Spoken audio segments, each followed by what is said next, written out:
History is often remembered through dates, treaties, and the names of emperors and generals, but behind those familiar markers lie human lives that were fragile, ordinary, and often forgotten. When we speak of conflicts between empires, particularly those shaped by religion, nationalism, and colonial ambition, it becomes dangerously easy to flatten suffering into slogans. One of the most emotionally charged examples comes from accounts describing what allegedly happened to Italian religious women during periods of confrontation between the Ottoman Empire and Italian interests in the Mediterranean world. These stories, repeated for generations, were often summarized in a single phrase, that what happened was worse than death. To understand why such words were used and how they came to be believed, we must move carefully, honestly, and critically through history. The late 19th and early 20th centuries were a period of immense tension in the Mediterranean.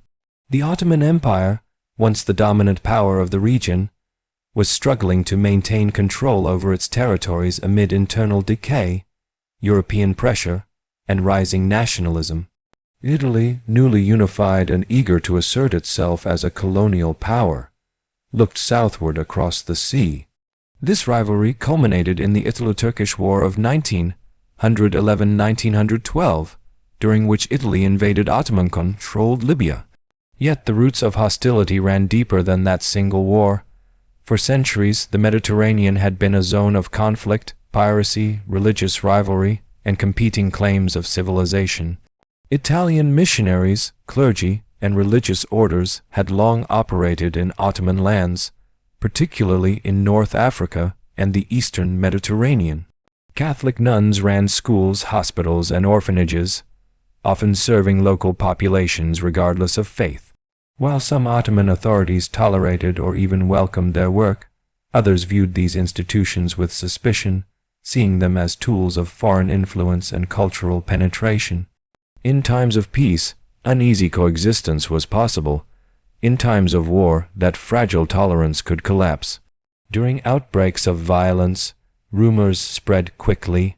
European newspapers, church publications, and political speeches began to circulate accounts of attacks on religious institutions and the mistreatment of clergy. Among the most disturbing claims were those involving Italian nuns. These women, bound by vows of service and chastity, were portrayed as symbols of innocence violated by the chaos of war. The phrase "worse than death" was not chosen lightly. It reflected a cultural mindset in which honor, bodily autonomy, and spiritual devotion were deeply intertwined. To lose one's sense of safety, dignity, and vocation was seen as a fate that destroyed the very core of a person's identity. However, history demands that we pause before accepting any single narrative at face value. Many of these accounts emerged from a period when propaganda was not merely common, but expected. European powers frequently depicted Ottoman soldiers as barbaric and uncivilized to justify colonial expansion. At the same time, Ottoman officials and intellectuals accused Europeans of hypocrisy, pointing to their own acts of violence and exploitation. The truth, as is often the case, does not fit neatly into the moral binaries presented by wartime rhetoric. Some incidents of violence against civilians, including religious personnel, are well documented. Wars in Libya, the Balkans, and Anatolia produced undeniable suffering. Religious buildings were damaged, communities were displaced, and individuals were abused by soldiers acting with little oversight. Yet, many specific stories involving nuns survive only through second-hand reports, sermons, or sensational newspaper articles. In several cases, later investigations found exaggeration, misattribution, or a lack of corroborating evidence. This does not mean that suffering did not occur. It means that historians must separate documented events from stories shaped by fear, outrage, and political utility. The phrase "worse than death" itself tells us as much about European society as it does about Ottoman actions. In Catholic Italy, nuns were revered not only as women but as embodiments of religious virtue. Harm done to them was interpreted as an attack on the nation, the church, and moral order itself. By emphasizing the spiritual and psychological devastation rather than physical specifics, speakers and writers could evoke horror without naming details. This language proved powerful.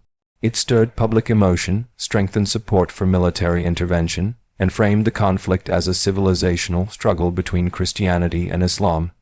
Even though the reality on the ground was far more complex, from the Ottoman perspective, the empire was fighting for survival against encroaching European powers that had already carved up much of its territory. Italian invasion of Libya was presented in Ottoman discourse as naked aggression, not liberation. Civilians on all sides suffered as armies clashed, supply lines collapsed, and local authority broke down. Discipline within irregular units was often weak, and abuses occurred despite official orders. The empire's inability to fully control its forces contributed to atrocities that stained its reputation and deepened European hostility. For the nuns themselves, whose voices are largely absent from the historical record, the experience of war meant fear, displacement, and the collapse of the world they had built through service. Many were forced to flee their missions. Some were imprisoned or interrogated. Others endured the trauma of seeing those they cared for, children, patients, and the poor, caught in violence beyond their control. Whether or not every sensational claim was true, the emotional and psychological toll of these events was real and lasting. It is important to recognize how such stories continued to echo long after the fighting ended. In Italy, they became part of a national memory that justified colonial rule in Libya as a civilizing mission. In church discourse, they were used to emphasize martyrdom and the dangers faced by missionaries in non-Christian lands. In popular culture, they hardened stereotypes of the cruel Turk, a trope that ignored centuries of coexistence, trade, and cultural exchange between Muslims and Christians. Modern historians approach these accounts with caution, not out of indifference to suffering, but out of respect for truth.